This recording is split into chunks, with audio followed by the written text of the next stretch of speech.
खरं म्हणजे माझं मत विरोधी पक्ष असूनही काँग्रेसबद्दल एक चांगलं संस्कृती ज्याला म्हणतात की वागण्या बोलण्यातले एथिक्स असं माझं मत होतं. कारण मी पृथ्वीराज चव्हाणांना पाहतो, मी बाळासाहेब थोरातांना पाहतो, मी व्हीकेंना पाहतो की किती नम्र वर्षाताई गायकवाडांच्या वडिलांना एकनाथ गायकवाड स्वर्गीय त्यांना पाहतो. पण हे काही नवीनच रूप आहे. परवा त्या प्रणती शिंदे सोलापूरला मी पालकमंत्री म्हणून गेलो, त्या बैठकीत आल्या, त्या आल्या त्याच यशोमती ताईंसारख्या तंत्रणात आल्या, मला निमंत्रण नाही. म्हटलं असं नाही आहे ताई, ही आढावा बैठक आहे. मग तुमचे 2 आमदार कसे? तर ते आले, तुम्ही पण आला, बसा. याचं निमंत्रण वगैरे नाही आहे, ही प्रशासकीय बैठक आहे. बसल्या 2-2.5 तास बसल्या, रमल्या बैठकीमध्ये, खूप सूचना केल्या. नंतर त्यांच्या कार्यकर्त्यांच्या मेळाव्यामध्ये जाऊन काय म्हणाल्या की मला सॉरी मला 4 तास लेट झाला, पण त्या चंपांच्या बैठकीला गेलो होतो. चंपा, तर माझं वय काय, तुझं वय काय, पण मी माझी संस्कृती सोडणार नाही. मी म्हणायला गेलो तर केवढ्याला पडेल. तसं यशोमतीताई कधीही नॉर्मल बोलतच नाहीत. असा त्यांचा हात आणि असं लगेच अरे ताई बसा, हो ताई चहा घेऊ, ताई मला आता 3 मिनटापूर्वी विषय कळला, नाही नाही नाही कुल्ली द्या नाही तर तोडतो. तुम्ही तोडायचं की नाही तोडायचं याचा निर्णय माझ्याकडे तुम्ही मागायला आला आहे का? मी म्हटलं की नाही तोडत. तर तुम्ही मी तुमच्या भावासारख्या म्हणून मला ऐकणार आहात का? मग तुम्ही आलात कशाला? तोडणार तोडणार तोडणार, जा तोडा. तर हे नवीन आहे. हां, नाना पटोलेंच्या बाबतीत ते अधूनमधून घडतं आहे.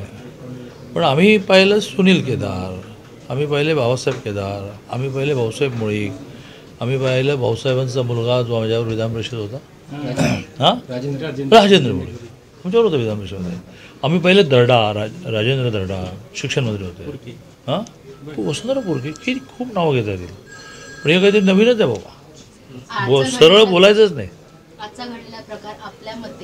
योग्य ना.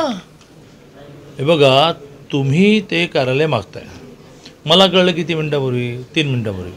वानखेडेजींना मी मानलं तर ते वानखेडेजी मी म्हणतो त्या कल्चरमधले दिसत आहेत. माझा परिचय कमी आहे, पण जिल्हा बैठकीला विधानसभेत भेटलो. मी त्यांना म्हटलं वानखेडेजी तुम्ही काही काळजी करू नका, कलेक्टर 10 दिवस सुट्टीवर झालेत, आल्यानंतर आपण काही मधला मार्ग काढू, 2 भाग करू, खालीवर करू, त्याला लागणारे फर्निचरचे पैसे मी नियोजन म्हणून देतो. ते म्हणाले ओके म्हणून बाहेर गेले. तर आमच्या ताई सापडल्या आणि ताईने त्यांना बहुतेक झापलं. असं बोलायचं असतं का? चल मी तुला कसं बोलायचं दाखवतो, मोठे घेऊन आले. सर कार्यालयाचा वाद पेटला अरे बाबा, मुळात मला हा धक्काच आहे. कलेक्टर ऑफिसमध्ये खासदाराचं कार्यालय असू शकत नाही. ते इतके दिवस का झालं? तर मग मी ग्रामीण माणूस ना, तर मी ग्रामीण म्हणींमध्ये समजावतो.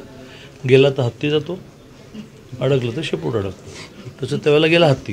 अरे मला धक्काच बसला. म्हटलं कलेक्टर ऑफिसमध्ये कुठून नियम काढला? आयदर निर्णय असा करावा लागेल की हे कोणालाच मिळणार नाही, किंवा निर्णय करावा लागेल की भांडणं नको, ह्या कार्यालयाचे 2 भाग करायचे नाहीत ना तुम्हाला. चला आता बोंड्यानं मी आता एकदा कलेक्टर ऑफिसमध्ये जागा द्यायचं ठरलं ना, दुसरी जागा देतो. तो मार्ग आहे.